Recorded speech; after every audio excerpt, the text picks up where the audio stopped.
پہ تشریف لائے. رانا صاحب نے مجھے ذرا تھوڑا سا پھنسا دیا ہے. ایک تو انہوں نے کہا کہ آپ میزبان ہیں، اور دوسرا انہوں نے میرے سامنے ایک فل ٹاس بھی پھینک دیا ہے کہ عمران خان صاحب تنقید برداشت کرتے ہیں بڑا مسکرا کے. تو لیکن کیونکہ ہم Pakistan federal union of journalist جو ہے وہ آزادی صحافت کے لیے اس نے آپ سب کو یہاں پہ اکٹھا کیا ہے، تو کھل کے بات کریں گے، لیکن ایک دوسرے کا جو احترام ہے اس کو ملحوظ خاطر رکھنا چاہیے. اور جو باتیں کی ہیں مجھ سے پہلے، خاص طور پہ جمیل مرزا نے جو میثاق صحافت کی بات کی ہے، اور محیط پیرزاد صاحب نے بھی بڑی اچھی باتیں کی ہیں، تو ہم یہی جو ہمارا ایک آج کا یہ ایک مرکزی خیال ہے اسی کو لے کے آگے بڑھیں گے. لیکن میں مختصراً آپ کو تھوڑا سا بتانا چاہتا ہوں کہ پی ایف یو جے جو ہے اس کی ہسٹری کیا ہے. تھوڑی سی ہسٹری آپ کو بتائی ہے ہمارے دوست رانا عظیم نے. Pakistan federal union of journalist جو ہے یہ ہمیشہ سے یہ 1950 کی دہائی میں قائم ہوئی تھی، اور یہ جو یہاں پہ بتایا گیا کہ جی پاکستان میں ہمیشہ آزادی صحافت جو ہے وہ پابندیوں کی زد میں کیوں رہتی ہے، تو یہ سلسلہ جو ہے نا یہ تو 1947 کے بعد ہی شروع ہو گیا تھا. لیکن جنرل ایوب خان نے جب پریس اینڈ پبلیکیشن آرڈیننس لگایا، اس کو ہم کہتے ہیں پی پی او 1960، تو اس کے خلاف جو پی ایف یو جے کی جو سٹرگل تھی، ہمارے بزرگوں نے جو سٹرگل کی اس کے خلاف، اس سٹرگل سے پی ایف یو جے کو ایک ڈیموکریسی میں سٹیک ہولڈر کا اس کا ایک مقام بن گیا کہ یہ بھی ایک سٹیک ہولڈر ہے.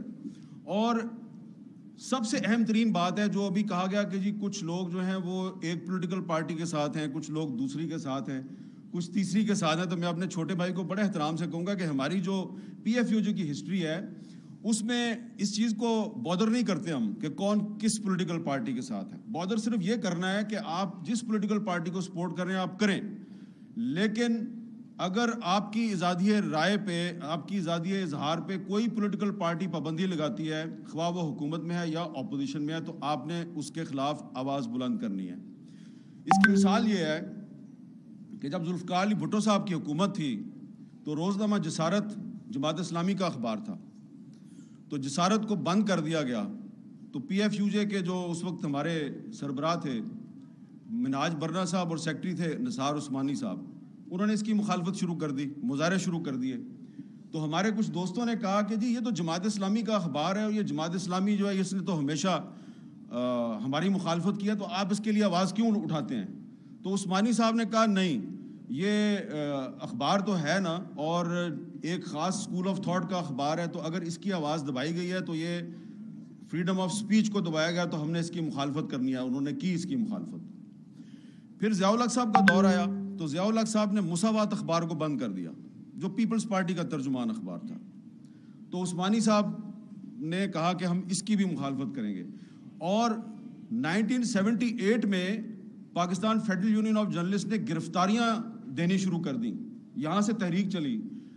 معذرت کے ساتھ عرض ہے کہ جو پولیٹیکل پارٹیز کی جو تحریک بحالی جمہوریت ہے، جس کو ایم آر ڈی کہا جاتا ہے، یہ 1983 میں بنی ہے. لیکن پی ایف یو جے کی جنرل ضیاء الحق کے خلاف سٹرگل 1978 میں شروع ہو گئی تھی، جب مساوات اخبار کو بند کیا گیا تھا. یہاں پہ ایک پرانے پپلے بیٹھے ہوئے ہیں، پیچھے مجھے نظر آ رہے ہیں عبداللہ ریاض صاحب، ان کو سارا پتہ ہے. تو فرد اللہ بابر صاحب بھی ان باتوں کی تائید کریں گے. تو اس لیے یہ جو مسئلہ ہے نا کہ جی آپ ایک پولیٹیکل پارٹی کا جو موقف ہے اس کو کیوں سپورٹ کر رہے ہیں، بطور ایک صحافی یہ ہماری ایک انٹرنل ڈیبیٹ ہے کہ آپ کو ریڈ لائن کتنی کراس کرنی ہے کتنی نہیں کرنی. لیکن اگر آپ کر بھی رہے ہیں اور آپ کی آواز دبائی جاتی ہے تو یہ ناقابل قبول ہے، یہ آرٹیکل 19 کی خلاف ورزی ہے. ہمارے دوست جناب شعیب شاہین صاحب نے بڑی زبردست باتیں کی ہیں. انہوں نے لائرز موومنٹ یاد دلائی ہمیں 2007 میں، جب پابندیاں تھیں اور ہم سڑکوں پہ پروگرام کرتے تھے، اور عمران خان صاحب بھی آتے تھے، اور مسلم لیگ نون کے لوگ بھی آتے تھے، اور بھی سارے لوگ آتے تھے. لیکن ہمارا یہ خیال تھا کہ لائرز موومنٹ جو ہے اس کے نتیجے میں پاکستان میں جو قانون کی بالادستی کا جو تصور ہے، یہ تصور جو ہے یہ مضبوط ہوگا. لیکن یہ تصور جو ہے یہ مضبوط نہیں ہوا. یہ میں بڑی بدقسمتی سے بات کروں گا، جو فروٹ ہے نا، جو پھل ہے اسٹرگل کا، وہ نہیں ملا. اور اسی لیے پھر اس کے بعد ہمیں خود عدالتوں میں جا کے اور کہنا پڑا کہ یہ جو ہمارے میڈیا میں جو کچھ ہو رہا ہے اس کو بند کریں. میں نے 2012 میں سپریم کورٹ میں پٹیشن فائل کی کہ یہ جو انفارمیشن منسٹری کا سیکرٹ فنڈ ہے اس کو آپ بند کریں, کیونکہ یہ جو سیکرٹ فنڈ ہے اس سے صحافیوں کو رشوت تقسیم کی جاتی ہے. اس وقت پیپلز پارٹی کی گورنمنٹ تھی. انفارچونیٹلی پیپلز پارٹی کی گورنمنٹ نے بڑی مخالفت کی ہماری, لیکن ہم نے کہا کہ یہ غلط بات ہے. اور اس کے بعد پھر بہت سے اور ایشوز تھے جس کے بعد ہمیں غداری کے الزامات لگنے شروع ہو گئے, حملے ہو گئے.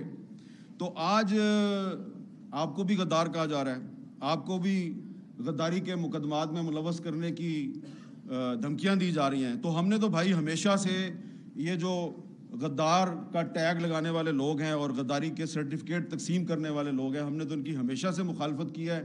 اب آپ بھی اس کی زد میں آ رہے ہیں تو ویلکم ٹو دا ٹریٹرز کلب.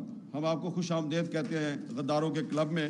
اس کی وجہ یہ ہے کہ میں ذاتی طور پہ ہمیشہ یہ کہتا ہوں کہ اگر کوئی مجھے غدار کہتا ہے تو 100 دفعہ کہے کہ میرے لیے فخر کی بات ہے. ہاں, اگر کوئی آپ کو پیٹریوٹ کہتا ہے تو پھر آپ ذرا مشکوک ہیں, کیونکہ پھر پیپلز پارٹی پیٹریوٹ بنی تھی نا, پتہ ہے نا آپ کو. تو مسلم لیگ کے اندر بھی جو گروپ بنے تھے قائد اعظم کے نام پہ, پتہ ہے نا آپ کو کس طرح بنتے ہیں. برا نہ بنائیے گا سرور خان صاحب.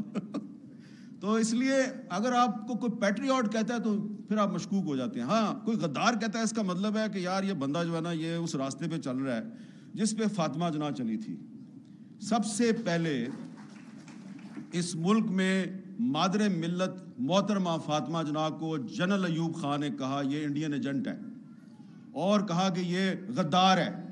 اس لیے آج کے پاکستان میں جب کسی سیاستدان کو غدار کہا جاتا ہے تو میں سمجھتا ہوں کہ اسے اس پہ اعتراض نہیں کرنا چاہیے, خوشی کے ساتھ کہیں کہ ہاں میں غدار ہوں, آؤ مجھے گرفتار کرو, آؤ میرے پہ مقدمہ چلاؤ. لیکن اگر کوئی فوجی ڈکٹیٹر جو ہے اس پہ آرٹیکل 6 کو ایبروگیٹ کرنے کا الزام ہے تو اس پہ مقدمہ ضرور چلنا چاہیے. اس کو کنوکٹ کیا گیا تو اس کو سزا بھی ملنی چاہیے.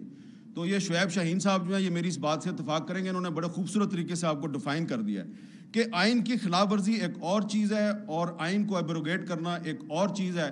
تو آئین کی خلاف ورزی پر آپ ایک مقدمہ چلا سکتے ہیں کہ بھئی تم نے ٹریفک سگنل توڑا ہے, تمہیں جرمانہ کرتے ہیں. لیکن ٹریفک سگنل توڑنے پہ آپ کہیں کہ تم غدار ہو, تم نے آئین ایبروگیٹ کیا ہے. تو یہ بات جو ہے یہ ناقابل قبول ہے. اس لیے پولیٹیکل گورنمنٹ کو فوجی ڈکٹیٹروں کے راستے پہ بالکل بھی نہیں چلنا چاہیے. اب یہ جس پی ایف یو جے کے سیمینار پہ آپ آئے ہیں یہ وہ پی ایف یو جے ہے جس نے ہر مشکل وقت میں جب بھی آزادی صحافت پہ کوئی برا وقت آیا تو اس پی ایف یو جے نے اس پہ سڑکوں پہ بھی لڑائی لڑی اور عدالتوں میں بھی لڑائی لڑی. تو اس لیے میں آج کیونکہ عمران خان صاحب ہیں, تحریک انصاف کے بہت سے لیڈر یہاں پہ بیٹھے ہوئے ہیں, تو آپ کو فوڈ فار تھاٹ دینا چاہتا ہوں کہ آپ ذرا سوچیں کہ جب آپ حکومت میں آتے ہیں تو کیا وجہ ہوتی ہے کہ یہ پی ایف یو جے جو آج آپ کی ہوسٹ ہے یہ آپ کی حکومت کے اقدامات کے خلاف عدالتوں میں چلی جاتی ہے. جیسا کہ آپ کو ہمارے دوست بتا رہے تھے کہ پیکا لا جو ہے یہ جب 2016 میں آیا تو مسلم لیگ نون کی حکومت تھی, اور اس وقت جب ہم نے اس لا کی مخالفت کی پیکا کی تو ہمیں کہا گیا کہ یہ آپ کے پیچھے ڈالر بول رہے ہیں. یاد ہے نا آپ کو, وہ ایک منسٹر ہوتی تھی ان کی, تو انہوں نے کہا آپ کے پیچھے ڈالر بولتے ہیں.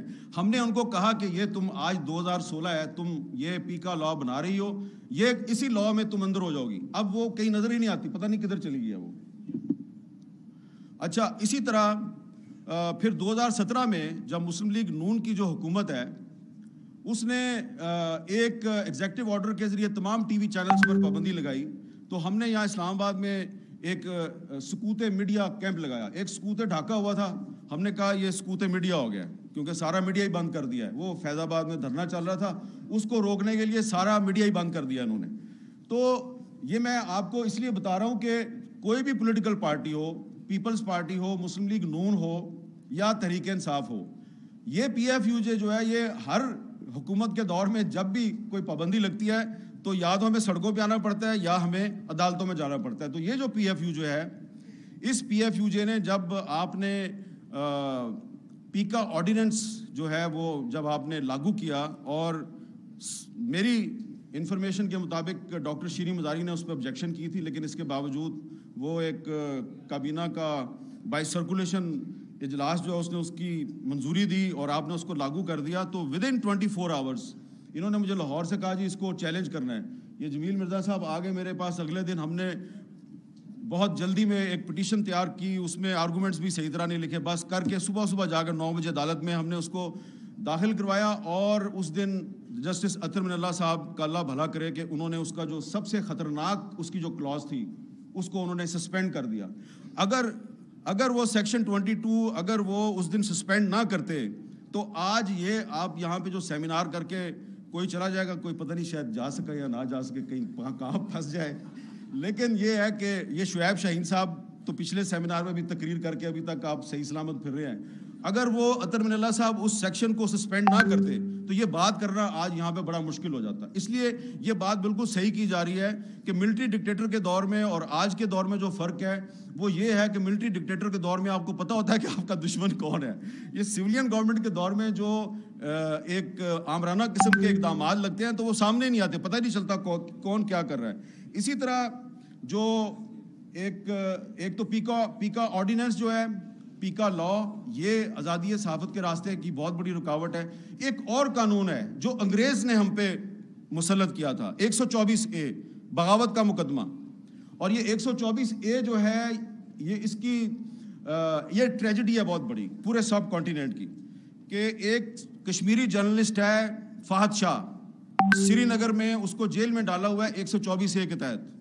اس پہ 124A لگائی ہے انڈین گورنمنٹ نے, اور یہاں پاکستان کی گورنمنٹ جو ہے اس نے علی وزیر جو elected member of the national assembly ہے اس کو 124A لگا کے اس کو جیل میں رکھا ہوا ہے. اور اس کی سپریم کورٹ نے ضمانت کی ہے, اس کی سندھ ہائی کورٹ نے ضمانت کیا ہے, لیکن علی وزیر کو باہر نہیں آنے دیتے.